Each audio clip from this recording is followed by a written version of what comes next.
안녕하십니까, 레필입니다. 10월 16일 두산 에너빌리티 보도록 하겠습니다. 증시 먼저 보겠습니다. 코스피 0.81% 하락했고요. 코스닥은 1.5% 정도 하락했습니다. 오늘도 양증시 하락했고요. 코스피는 2430선, 코스닥은 810선으로 마무리되었습니다. 계속해서 이제 증시 전체가 하루가 멀다 하고 연이어서 빠지고 있는 상황이고요. 특히 외국인 투자자가 국내 증시에서 지속적으로 좀 이탈을 하는 모습을 보이고 있습니다. 금요일에는 이제 해외 증시도 나스닥도 1.3% 가까이 떨어지면서 좋지 않았고요. 오늘 니케이 같은 경우는 2% 이상 떨어지면서 우리나라 증시보다 훨씬 많이 떨어졌습니다. 중동 정세도 그렇고 유럽 전쟁 장기화도 그렇고 인플레이션에 대한 지표도 올라가면서 계속해서 기준금리에 대한 압박도 그렇고 어떤 상황 하나가 지금 이제 명쾌하게 해결되는 상황이 없습니다. 내년에 또 이제 미국 대선도 있고요. 그러다 보니까 이제 정치적으로 좀 양극화도 굉장히 심해지면서 계속해서 이제 그런 이 복잡한 셈법이 이어지고 있습니다. 네, 그래서 시장 분위기도 좋지 않은데 유동성 자금까지 없는 상황이다 보니까 증시가 밀릴 수밖에 없는 상황이고 코스피도 이렇게 힘없이 좀 빠지고 있는 상황입니다. 2650선을 찍고 줄곧 지금 떨어져가지고 저점을 이제 점점 낮춰가는 패턴으로 좀 좋지 않은 패턴으로 계속 진행이 되고 있습니다. 자, 그래서 이제 이 저점을 라인을 이제 형성을 좀 하면서 이전 이 아래 구간까지 떨어지지 않기를 좀 바라보는데요. 지금 이제 거래량이 좀 붙어주면서 이렇게 눌러지고 있는 상황인데 시장 상황을 조금 더 봐야 할 것 같습니다. 이상적인 것은 요 정도 해서 좀 이제 받쳐주면서 쌍바닥 정도 그리는 형태로 좀 올라가줘야 될 것 같은데요. 아직까지는 국제 정세가 불확실성이 하나도 지금 해결되지 않았기 때문에 그런 소식들에 대해서 좀 이제 롤러코스터처럼 증시가 움직일 가능성이 커 보입니다. 그래서 이렇게 이제 증시가 눌린 상황 속에 그런 소식들이 하나씩 이제 해결될 기미가 보인다면 빠르게 이제 반등할 수도 있고요. 혹은 계속 지치도록 이 장기화가 된다면 천천히 또 빠질 수도 있습니다. 그래서 지금은 시장 방향이 어디로 갈지 예상하기가 사실 쉽지는 않은 상황이고 이런 전체적인 흐름에 맞추어서 우리가 좀 무디게 투자를 해야 되겠다라는 생각이 듭니다. 전체적으로 이제 코스피가 완곡하게 이제 반등을 했었지만 최근 이제 한 3개월 동안 좀 이제 그 반등분에 대해서 절반 정도를 지금 반납을 하고 있는데요. 이전처럼 이제 줄곧 증시가 올라가지만은 않을 거라고 생각을 했죠. 그래서 이렇게 3개월 정도 조정을 받더라도 결국에는 N자로 바닥을 찍고 올라갈 수 있는 부분이고요. 이렇게 경기가 침체가 될 것 같고, 네, 금리가 굉장히 높은 상황이고, 계속 이렇게 이 좋지 않은 상황들이 터지는데도 증시가 아직까지는 최저점 이하로 떨어지지 않은 상황입니다. 그렇게 생각한다면 오히려 네, 그런 이 상황들이 하나씩 걷어지기 시작했을 때 올라갈 수 있다라고 볼 수 있거든요. 그래서 증시가 지금은 긴 터널을 지나가고 있다라고 생각하시고 조금만 더 네, 이런 상황에 냉정하게 이 판단을 하고 이 무디게 투자를 했으면 좋겠습니다. 외국인 투자자는 2천억 정도 매도를 했고요. 지금 뭐 하루도 빠짐없이 매도를 하고 있습니다. 9월 18일부터는 지금 이제 정말 이제 한 달을 다 채워가네요. 그래서 한 달 내내 지금 이제 매도를 하였고 그만큼 이제 증시 분위기가 좋지 않고 코스피에 대한 이 매력도가 좀 외국인 투자자로부터 많이 떨어진 것 같다라는 생각이 듭니다. 기관 투자자도 한 800억 정도 매수했는데요. 뭐 거의 매수 없었다라고 보셔도 되겠습니다. 800억이 아니라 80억이네요. 네, 그래서 거의 매수 없었고요. 코스닥은 1.5% 정도 빠지면서 코스피보다 많이 이탈을 하였습니다. 오늘 이제 저점으로 따지면 훨씬 이제 눌러졌다가 다행히 이제 마지막에 좀 이제 반등을 했는데요. 여전히 코스피와 뭐 비슷합니다. 지금 이제 쌍바닥 정도 다지는 네, 그런 수준까지 좀 이제 반등해 줄지 그런 것들 좀 봐야 될 것 같고 이렇게 이제 반등을 하다가 빠르게 지금 코스피보다 훨씬 많이 이탈을 해버린 상황입니다. 그러나 아직까지도 그동안 올라왔던 부분이 상당히 크기 때문에 일정 부분은 네, 지금 상승분이 유지가 되고 있다라고 보여지고요. 뭐 이대로 쭉 떨어져 가지고 뭐 전 저점까지 떨어진다. 여기는 사실 쉽지는 않아 보입니다. 그러나 이제는 이렇게 강한 상승이 다시 한번 나오기는 좀 시간이 걸릴 것 같다라는 생각이고, 이렇게 이제 좀 바닥을 형성하는 그런 횡보 흐름을 좀 보일 수 있을 것 같습니다. 그래서 코스닥도 항상 그런 이 기술주 위주로 모여 있기 때문에 시장 상황이 굉장히 민감하고요. 그런 것들을 조금은 주의를 할 필요는 있겠습니다. 외국인 투자자가 지금 한 3일 정도 빠져나가면서 그동안 또 잠깐 매수 왔던 거를 그대로 이탈시켰고요. 코스닥도 마찬가지. 사실 코스피보다 훨씬 전부터 외국인 투자자가 꾸준히 이탈을 하고 있었습니다. 그래서 그런 것들을 좀 본다면 시장이 좀 빨리 안정화가 되어서 외국인 투자자가 다시 좀 코스피 코스닥으로 유입이 좀 돼야 될 것 같은데요. 그런 상황을 계속 주시를 하겠습니다. 기관 투자자는 570억 정도 매수를 하였고 뭐 크게 우리가 중요하게 볼 만한 상황 없었기 때문에 넘어가겠습니다. 환율은 1355원 정도로 진행이 되었고 계속해서 이제 뭐 높게 유지가 되고 있습니다. 자, 고점을 찍고 반짝 이제 떨어질 듯 하면서도 지금 이제 21선을 딛고 다시 올라가는 분위기고요. 1340원 수준까지 도달을 했다가 또 반등을 하고 있습니다. 그래서 고점을 한번 뚫고 나니 쉽게 그 밑으로 지금 떨어지지 않고 있고요. 조금은 경계를 할 필요가 있겠습니다. 이렇게 환율이 계속 높게 유지가 되기 때문에 시장도 굉장히 이제 부담스러운 상황이기도 한데요. 이런 것들이 이제 더 돌파가 되는지 혹은 적절한 수준에서 이제 다시 떨어질지는 일단 봐야겠습니다. 확실히 이전처럼 쉽게 지금 환율이 떨어지는 모양새는 아니고요. 이전에는 그렇게 갈 듯 하면서도 지금 빠르게 또 올라가가지고 이런 이제 경기 침체라든지 그런 불확실성에 대한 이 안전자산 선호, 그리고 이제 기준금리가 더 올라갈 수도 있는 그런 인플레이션 장기화 상황, 이런 것들이 좀 겹치면서 이전과는 좀 다른 움직임을 보이고 있긴 합니다. 그래서 조금은 더 시간을 보고 지켜보도록 하고요. 확실히 전반적으로 분위기는 좋지는 않은 상황입니다. 지수 선물도 이제 미국 증시 뭐 오늘은 좀 반등을 하고 있습니다. 0.4%, 0.6% 정도. 그럼 뭐 크게 지금 반등하지 않고 있기 때문에 넘어가도록 하고요. 유럽 증시도 오늘은 한 0.2% 정도 하락한 것에 대비해서 뭐 크게 지금 반등을 하지 못하고 있습니다. 그래서 시장 상황이 지금 아직까지는 불확실성이 크다라는 점. 그다음에 국제유가 WTI유도 86달러에서 지금 꾸준히 유지를 하고 있고요. 그 이상 충분히 올라갈 수도 있습니다. 이 중동 전쟁이 확전이 되었을 경우에는 100달러 이상을 가뿐히 넘을 수도 있다라는 그런 분석들이 나오고 있고요. 좀 이제 부담스럽기도 하죠. 천연가스가 이제 좀 떨어지기 시작하는데요. 3.1달러까지. 그래도 평소보다는 높은 수준이기 때문에 조금 더 주시를 할 필요가 있겠습니다. 일단 이번에 인플레이션 지표가 올라갔던 거지 이런 에너지 가격, 식료품 가격들이 올라갔기 때문이기 때문에 이런 것들이 좀 원자재 가격들이 먼저 안정화가 돼야 될 것 같다라고 말씀을 드립니다. 그래서 그런 것들도 한번 계속 체크를 해보겠습니다. 미국 10년물 국채금리는 4.68%고요. 여전히 높습니다. 그러나 이전처럼 막 엄청나게 이제 올라가지는 않고 있는데 아직까지는 높은 추세를 유지를 하고 있습니다. 그래서 시장 금리가 높게 형성이 된다라는 것은 기준금리에 대한 상승을 계속 압박을 하고 있다라는 것이고 거기에 대해서 아직까지 시장을 낙관하기에는 조금 더 시간이 필요한 것 같다라는 점입니다. 그래서 다음 FOMC에 대한 회의가 어떻게 될지 그리고 그 다음 CPI 지표가 어떻게 될지 그런 것들을 좀 살펴볼 필요가 있겠습니다. 자, 전쟁 상황들이 좀 해결이 된다면 인플레이션을 잡는데도 또 도움이 될 것 같은데요. 그런 것들을 천천히 한번 보겠습니다. 자, 여기까지 하고 종목으로 넘어가겠습니다. 두산 에너빌리티 보겠습니다. 240원 하락해서 1.6% 하락했고요. 14,290원으로 마무리되었습니다. 자, 오늘도 두산 에너빌리티 하락으로 진행이 되었고요. 시간의 가격은 14,260원으로 30원 정도 하락되었습니다. 거래량은 크게 없었고요. 그래서 크게 중요하지 않기 때문에 넘어가겠습니다. 사실 이제 두산 에너빌리티는 최근에 계속 떨어지고 있는 상황이고 관련 종목들도 계속 떨어지고 있고요. 증시도 계속 떨어지고 있는 상황입니다.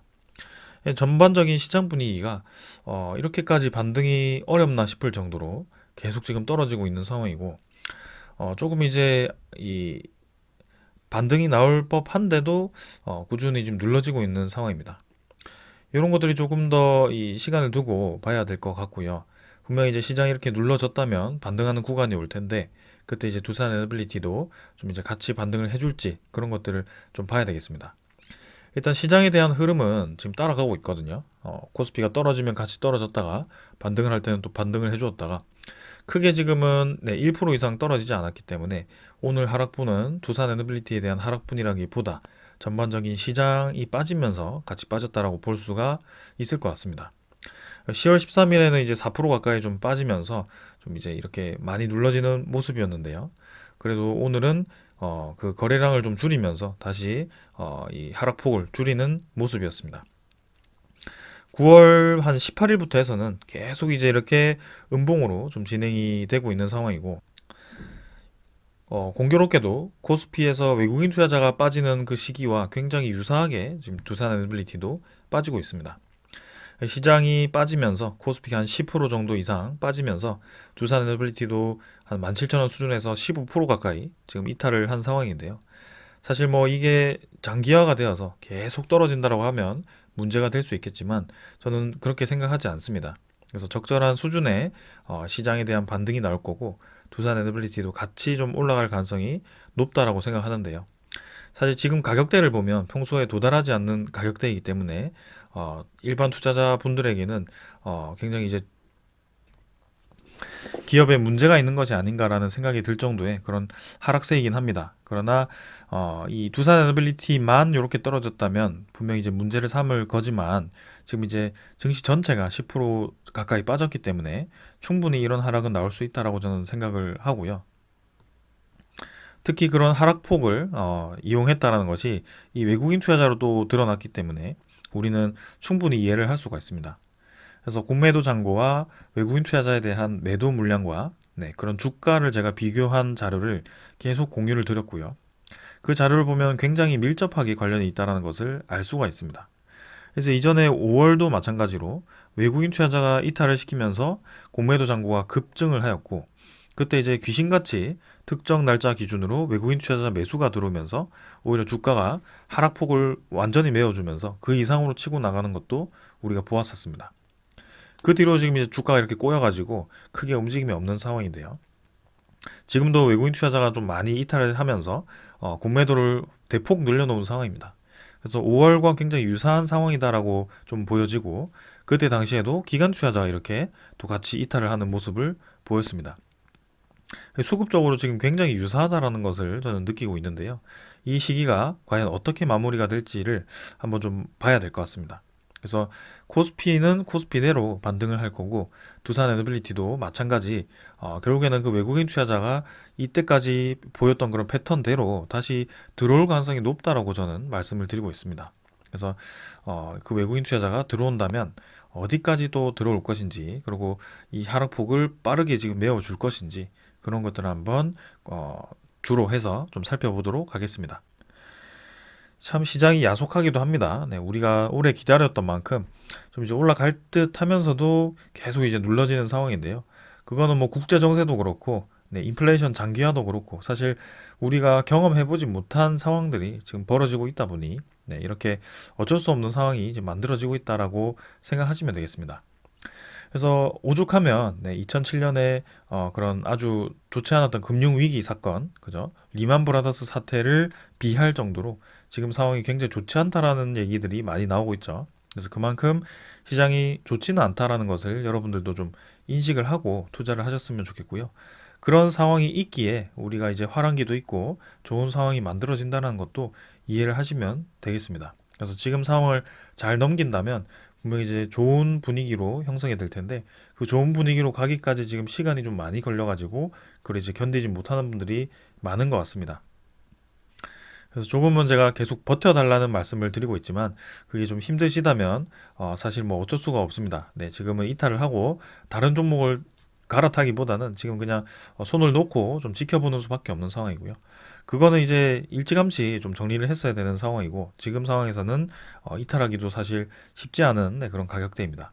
그래서 오히려 이제 요런 가격대에서 계속 매수를 진행해 왔기 때문에 지금 요런 가격대에서도 사실 추가 매수를 할 수 있다면 좋은 기회이기도 합니다. 그러나 좀 이런 상황들이 장기화되다 보니 매수할 수 있는 자금력이 부족할 수 있죠. 네, 그래서 지금은 그냥 시장이 알아서 돌아오기를 네, 그런 것들 기다려 보는 것도 한 방법이다라는 것을 말씀을 드리겠습니다. 뭐 월봉 입장에서는 결국 뭐 삼바닥 형태로 다시 저점 라인 부근까지 지금 도달을 한 상황인데요. 꼭 이렇게 그림대로 가지는 않습니다. 차트는 차트일 뿐이고, 네, 그건 참고로 그냥 보시면 될 것 같고요. 결국엔 코스피가 지금 전체적으로 떨어졌기 때문에 이런 모양새가 만들어졌을 뿐입니다. 네. 우리가 중요하게 봐야 할 것은 이런 이제 차트 흐름보다도 이렇게 뭐 저점이 깨졌니, 뭐가 깨졌니, 얼마까지 가니 이게 중요한 게 아니고 결국엔 두산 에너빌리티를 주로 움직이는 세력이 어떻게 움직이느냐가 이제 중요하고 그리고 이 기업이 앞으로 이제 이 움직일 수 있는 그런 동력이 있느냐가 중요한 것입니다. 그래서 그런 관점 위주로 좀 이제 계속 분석을 진행을 하겠습니다. 오늘도 수급은 기관 투자자 52만 주 이탈했고요. 외국인 투자자는 58만 주를 매수를 했습니다. 기관 투자자가 지금 이제 10월 12일부터 해가지고 바짝 매도를 하기 시작하는데요. 옵션 만기부터 해가지고 좀 빠르게 수급이 빠져나오고 있습니다. 금융투자 같은 경우도 4만 5천 주, 보험 4만 주, 투진이 3만 6천 주 매도를 하면서 기관 투자자는 지금 줄곧 빠지고 있고요. 특히 보험과 투신은 10월 4일부터 계속 빠져나오고 있습니다. 사모펀드도 오늘 3만 1천 주 매도를 했고요. 연기금 투자자가 이제 37만 주 가까이 또 매도를 하면서 10월 13일보다는 물량을 줄였지만 여전히 이제 많은 물량을 뱉고 있습니다. 사실 이 4일 정도 해가지고 바짝 지금 물량을 뱉으면서 이 9월달, 8월 말부터 해가지고 매수했던 물량을 그대로 지금 뱉어내는 모습인데요. 이 수급이 지금 두산 에너빌리티 매도의 장기화가 될지 혹은 며칠 동안 이렇게 바짝 매도하고 그냥 이제 끝낼지 그런 것들을 좀 살펴볼 필요가 있겠습니다. 그래서 지금 이제 기관 투자자가 좀 많은 매도를 하고 있는데 한번 지켜볼 필요가 있을 것 같고요. 외국인 투자자가 오히려 이제 매수를 하기 시작합니다. 9월 20일, 그죠? 9월 20일부터 아주 죽어라 매도를 하던 수급이 드디어 이제 매수로 좀 전환이 되었는데요. 사실 11일도 잠깐 매수가 되었다가 또 이렇게 매도가 이어졌기 때문에 오늘 하루 가지고는 판단하기는 어렵습니다. 그러나 지금 이제 옵션 만기가 끝나고 금요일까지 끝나고 이제 10월 16일 새로운 장이 시작되는 지점부터 외국인 투자자가 또 이렇게 매수를 시작했다는 것은 또 내일도 이제 만약에 매수가 이어진다면 충분히 우리가 이 수급에 대한 전환이 시작되었다라고 생각해 볼 만하다라는 말씀을 드리고 싶습니다. 그 시기는 굉장히 이때와 유사하다라는 것을 제가 언급을 드린 거고 지금도 이제 그렇게 움직임이 나올지 한번 살펴보겠습니다. 사실 이제 외국인 투자자 매수가 시작되더라도 바로바로 급등을 한 것이 아니기 때문에 조금 더 지켜볼 필요가 있을 것 같고요. 지금 이제 특이하게도 시장 상황이 좋지 않아서 좀 이제 급락한 부분도 있어서 시장이 좀 회복을 해줄지도 좀 그런 것들도 복합적으로 봐야 하는 상황입니다. 일단은 뭐 이렇게 떨어졌기 때문에 분명히 이제 다시 올라갈 수 있을 거라고 보고 있고 그 시기까지 천천히 한번 좀 이제 지켜보자라고 말씀을 드리겠습니다. 공매도 잔고 한번 보겠습니다. 공매도 잔고는 지금 이제 1,450만 주 가까이 늘었고요. 1,150만 주에서 1,450만 주까지 300만 주가 하루 만에 10일 하루 만에 늘었습니다.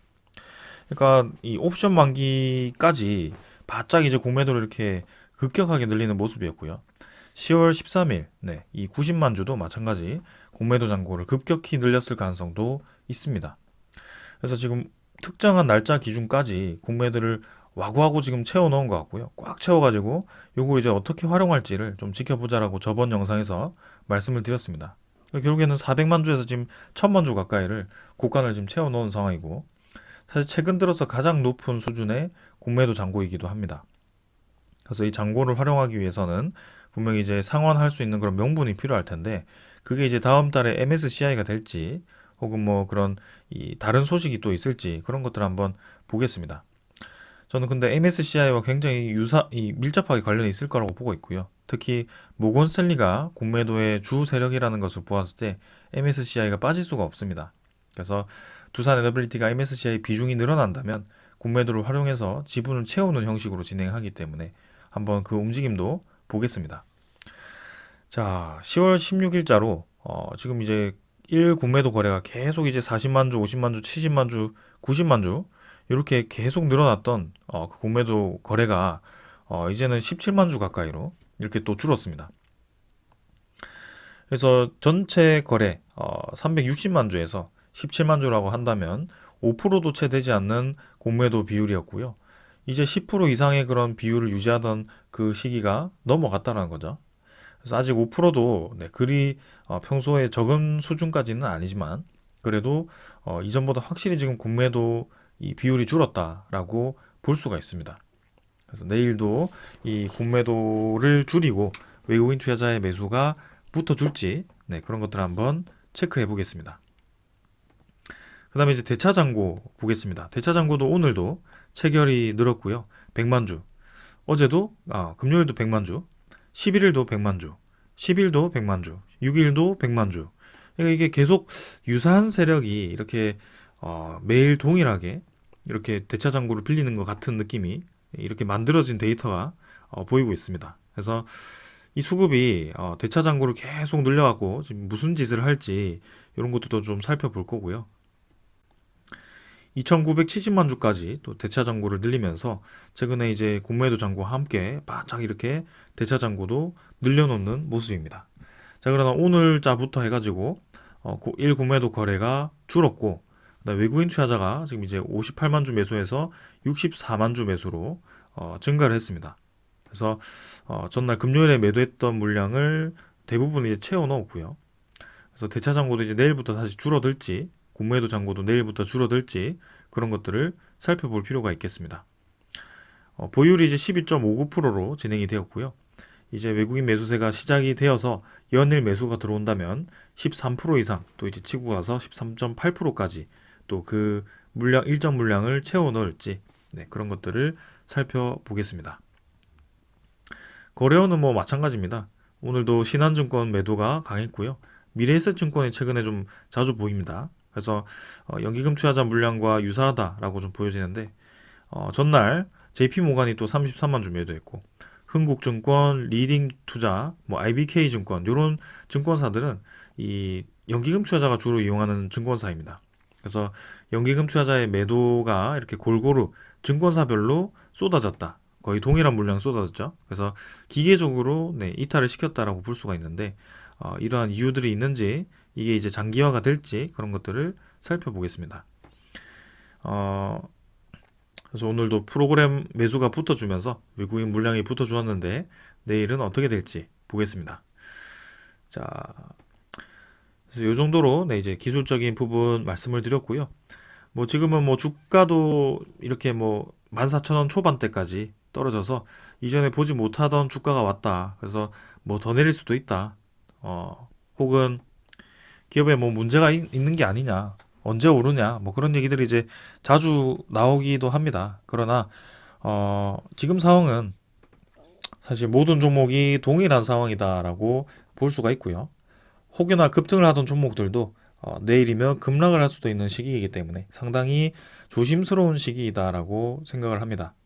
그래서 지금 내린 것은 사실 증시가 반등을 하고 상황이 좀 정리가 되면 바로 올라갈 수도 있는 상황이기 때문에 크게 우리가 여기에 대해서 주가에 대해서 너무 우려할 필요는 없다라는 점인데요. 자, 그럼 이제 두산 에너빌리티에 대한 이 동력이 이제 있는지 그런 것들을 이제 살펴봐야겠죠. 그래서 오늘도 한번 그 동력을 살펴보겠습니다. 일단 뭐 분식 회계, 그죠? 회계 위반이죠. 그것은 19일에 이제 3차 이 심사가 들어갔고 다음 달 초에는 이제 그런 이제 증권선물위원회인가요? 그쪽에서 이제 결론을 낼 것 같습니다. 그러나 계속 말씀을 드렸지만 그게 두산 에너빌리티를 크리티컬하게 문제를 삼을 정도의 사건은 아니었다라는 점을 이전 영상에서도 말씀을 드렸고요. 누가 생각을 하더라도 이거는 두산 에너빌리티가 요걸 이용해서 이득을 취했다고 보기에는 그 당시의 상황도 너무 좋지 않았고 그리고 주가가 이 하락한 기간도 사실 상이합니다.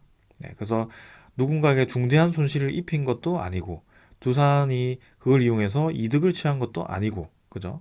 그래서 이 보고가 늦었다라는 점, 그죠? 반영이 늦었다라는 점이 문제가 될 수도 있죠. 네. 그러나 그걸 가지고 이 두산 에너빌리티에 치명타를 줄 수는 없다. 그래서 벌금 정도로 끝날 가능성이 높다라는 점이 결론입니다. 그래서 이전에 그런 것들이 많았기 때문에 그것에 대해서는 요 정도로 좀 정리를 하고 다음 달 초까지 한번 상황을 좀 지켜보겠습니다. 자, 이제 그 얘기는 이제 접어두고요. 이제 두산 에너빌리티에 대한 이 미래 얘기를 좀 해보고자 합니다. 자, 금요일에 이제 토요일이었나요? 네, 소식이 하나가 있었는데요. 원래 이제 10월 달에 UAE 대통령이 중순쯤에 방한을 해가지고 그런 일정들이 좀 준비가 되어 있었습니다. 근데 이제 지금 중동 쪽 상황이 좋지 않다 보니까 방한을 이제 미루는 상황이었는데요. 그러면 300억 달러 투자 약속을 했는데 거기에 대한 추가 이행이 어떻게 될 것인가에 대해서 잠깐 언급을 했습니다. 그래서 대통령실에서 직접 언급을 했고요. UAE 대표단이 20억 달러 규모에 대한 투자를 검토하고 있다라고 발표를 하였고, 그 뒤에 우리가 추가로 전달한 것이 투자 제한이 이제 30건 정도, 현재 20건 정도를 또 추가로 제한을 준비하고 있다. 그래서 계속 이제 이 투자 약속에 대해서 투자 제한을 이렇게 적극적으로 하고 있다는 것을 알리고 있습니다. 그리고 정상회담 수년 여부와 관계없이 300억 달러 투자 진행과 관련된 협상이 차질 없이 진행이 되고 있고, 올해 중에 수십억 달러 투자 일정은 될 것으로 또 기대를 하고 있다고 합니다. 전체 규모랑 정확한 것은 기업 비밀 부분이기 때문에 밝히기 어렵다고 얘기를 하면서 UAE 대통령이 이번에 방문을 해서 하기로 했던 통상 협력, 그다음에 에너지 수주 등은 다음 주 정도에 다 발표를 할 것이다 라고 얘기를 했습니다. 에너지 수주가 굉장히 눈에 띄는데요. UAE 이 투자금 중에 우선순위 중에 1위가 에너지 투자였습니다. 그래서 그 에너지 투자에 지금 에너지 수주라는 얘기가 나오는데 이 300억 달러 투자의 일부분으로 이렇게 에너지 플랜트에 대한 수주를 이렇게 우리나라 기업에 주는 형식으로 진행이 되는지 그런 것들도 한번 좀 지켜볼 필요가 있겠습니다. 그래서 UAE 대통령이 직접 와서 좀 이제 상징적인 수주를 좀 줄 생각이었던 건지 네, 그런 것들은 좀 봐야 될 것 같고요. 지금 당장 머릿속에 지나가는 것은 바라카 원전 5, 6호기 정도. 그게 이제 가장 큰 프로젝트죠. 그래서 그 바라카 원전 5, 6호기가 지금 검토가 진행 중이다라는 소식을 한 2달 정도 전에 들었던 것 같습니다. 그것은 이제 이미 부지가 일정 부분 다지기도 했기 때문에 이미 이제 이 1호기에서 4호기를 건설할 때 5에서 8호기까지 부지가 선정이 되어 있었기 때문에 이 UAE 바라카 원전은 다른 이 국가들보다 훨씬 빠르게 진행이 될 수도 있다라고 말씀을 드렸습니다. 그래서 그 관련 내용이 이제 나올 것인지 혹은 뭐 다른 에너지 플랜트 수주가 또 이제 우리나라 기업들에게 쏟아질지 그런 것들을 한번 다음 주로 간다면 이번 주거든요. 그래서 이번 주에 한번 기다려 보겠습니다. 그러면서 이제 10월 15일자 어제죠. UAE와 중동 첫 FTA까지 이제 체결을 하면서 이 양국 간의 그런 돈독한 관계를 또 과시를 했습니다. 그래서 우리나라도 이제 원유를 수입할 때 관세를 이제 혜택을 받고요. 이 마지막 내용을 보시면 원전 추가 수출도 이제 기대를 한다라는 내용이 있습니다. 그래서 이번 협정 타결로 한국과 UAE의 전략적 관계가 더 강화가 될 전망이고 이번 협상 자체가 이제 UAE의 강한 의지가 반영되었다. 그래서 한국식 개방 경제 모델을 국가 전략으로 삼았고 한국과 이제 협상 속도를 높인다. 그래서 협정 타결은 방안이 연기된 가운데 나온 상황이기도 하고 이렇게 또 향후에 추가 원전 건설을 계획하고 있는 UAE가 이번 협정 타결을 계기로 한국형 원전을 다시 채택할 가능성이 커졌다라는 기대도 있다라고 합니다. 자, 그래서 지금 한전 쪽과 UAE 이 원전 공사와 어떻게 또 이제 협의를 진행하고 있는지 또 그 진행 상황이 궁금하고요. 그리고 이번 주에 나오는 그런 에너지 수주에 대해서도 한번 기대를 해보겠습니다. 아무래도 중동 쪽 에너지라고 한다면 두산 에너빌리티가 꼭 원전이 아니더라도 빠질 수가 없는 기업이기 때문에 또 기대가 되는 상황입니다. 자, 그 다음에 자, 10월 말에는 이제 우리나라 경제사절단이 사우디 쪽으로 이제 가서 그 협의를 진행할 예정입니다. 중동 쪽이 사정이 좋지 않아서 지금 사우디에 대한 투자도 차질 없이 지금 진행되어야 될 텐데 일단은 10월 말에 예정이 되어 있기 때문에 한번 기대를 해볼 거고요. 특히 지금 우리가 계속 기대를 하고 있는 것 중에 하나가 두산 에너빌리티의 이 LNG 발전 수주입니다. 한전 컨소시엄과 이제 이렇게 진출을 하게 되는데 사업권 절반 정도를 지금 확보를 추진하고 있죠. 그래서 두산 에너빌리티가 EPC 시공을 하게 되는데 1800메가와트급의 4개 사업 중에 최대 2개를 지금 이제 우리나라가 확보를 하려고 하고 있습니다. 규모가 지금 5조 이상으로 예상이 되고 있고요. 이전에도 이제 이 사우디 쪽에서 자푸르 아열 병합 발전소를 이 한전 컨소시엄이 수주를 했습니다. 이때 이제 2022년에 나왔던 소식이고요. 한전이 이렇게 열 병합 발전소를 건설 공사를 이제 수주를 하였고 두산 에너빌리티가 여기에 대해서 5,400억 규모의 EPC 계약 체결을 하게 됩니다. 자, 그래서 상당히 이제 큰 공사권을 수주를 했던 경험이 이미 있고요. 이번에도 지금 이제 이 사우디의 타이바, 카심 이 LNG 발전에 대해서 많은 수주를 또 기대를 하고 있습니다. 그래서 예상대로 5조 가까이의 수주를 하게 된다면 두산 에너빌리티의 수조 원이 지금 이제 떨어지는 상황이고요. 올해 수주 목표는 무난하게 달성할 수 있겠죠. 그래서 지금 예정대로 되면 10월 말에 이제 소식이 나온다라고 했고요. 2027년에 상업운전 계획으로 이렇게 추진이 되고 있습니다. 자, 그래서 어떻게 또 이 결과가 나올지 이번 10월 달에 또 중요한 이벤트들이 좀 많습니다. 그래서 한번 기다려 보겠습니다. 자, 그리고 지금 마지막 소식으로 두산 에너빌리티가 신재생 에너지 개발 자회사를 설립을 착수를 했다라고 해요. 그래서 두산 지오 솔루션이라는 이름을 가지고 자회사를 또 설립을 한다라고 합니다. 지금 이제 리튬 리사이클링 사업에 대해서 두산 리사이클 솔루션이었나요? 그쪽으로 이제 대구 쪽에 건설 이 공사를 그죠? 공장을 지으면서 이 리사이클링 기업을 이제 자회사를 지금 설립을 이사회에서 승인을 했고요. 지금 이제 아마 설립을 했을 것으로 생각이 됩니다. 그 이후에 지금 이제 두 번째 자회사를 또 이렇게 신재생에너지 개발 자회사로 두산 지오 솔루션을 설립을 하는데요. 내용을 살펴보면 두산 에너빌리티가 신재생 에너지 개발 사업 전문 자회사 설립을 추진 중이다. 해상풍력, 수소 등 자체 개발 중인 기술력을 기반으로 신재생 에너지 운영 및 유지 보수 사업으로 비즈니스 모델을 확장하겠다라는 그런 계획으로 읽힌다라고 합니다. 근데 이제 사명이 이제 지오 솔루션, 두산 지오 솔루션이고 아직 관계자가 이사회 승인의 절차가 남아 있기 때문에 확정된 것은 아니다라고 했지만 뭐 이 정도 오픈이 된 거면 거의 뭐 확실해 보입니다. 그래서 신재생 에너지 프로젝트를 발굴해서 기획, 투자, 시공, 운영 관리까지 총괄하는 디벨로퍼 역할을 하겠다라는 것이고요. EPC와 그다음에 OEM 그죠? 사업 개발 이렇게 이제 밸류 체인을 구축해서 리커링 사업을 안착시키겠다. 신재생 에너지의 시장 확대에 대해서 이렇게 자회사 설립으로 관리를 하겠다. 뭐 그런 것 같습니다. 그래서 칠산 해상풍력, 야월 해상풍력 제가 개발 사업권을 인수했다라는 얘기를 계속 드렸었는데요.